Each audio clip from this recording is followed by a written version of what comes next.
Hello everyone, स्वागत है आप सभी का आपके यूट्यूब चैनल आर के स्टडी पॉइंट 99 में।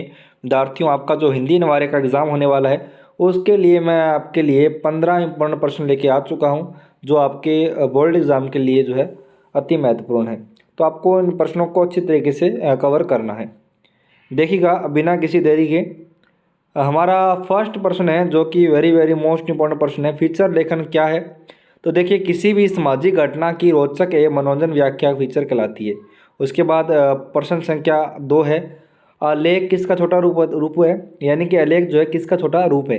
उसके बाद इसका जो आंसर होगा वो देखिए, आलेख निबंध का जो है छोटा रूप है।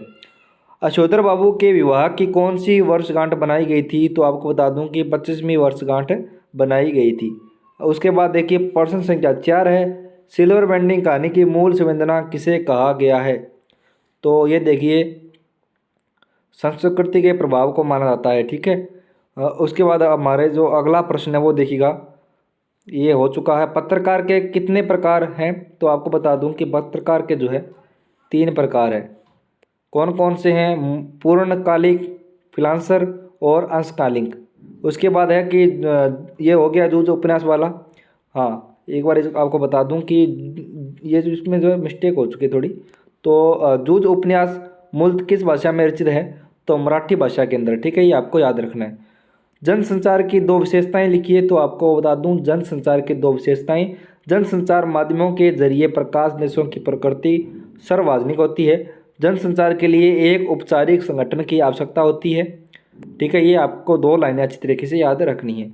प्रश्न संख्या 7 है, दुनिया की सबसे हल्की और रंगीन चीज़ किसे कहा गया है? तो पतंग।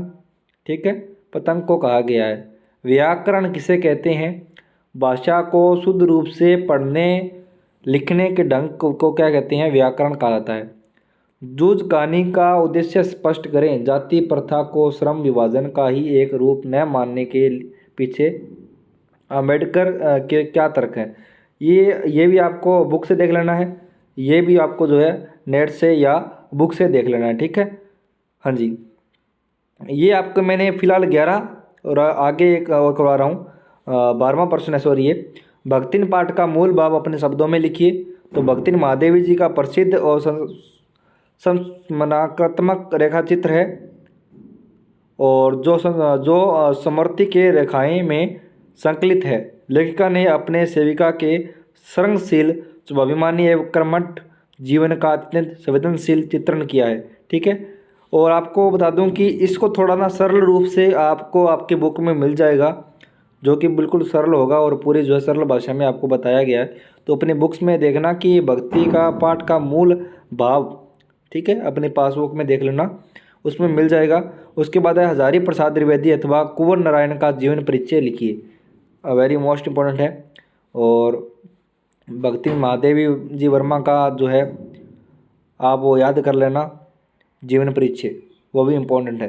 पतंग कविता में पतंग के बहाने किन उपमंगों का सुंदर चित्रण किया गया है? लिखिए।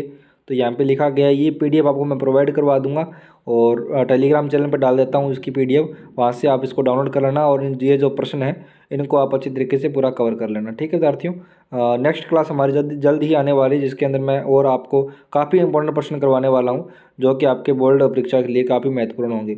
तो मिलेंगे नेक्स्ट क्लास का। जय हिंद, वंदे मातरम।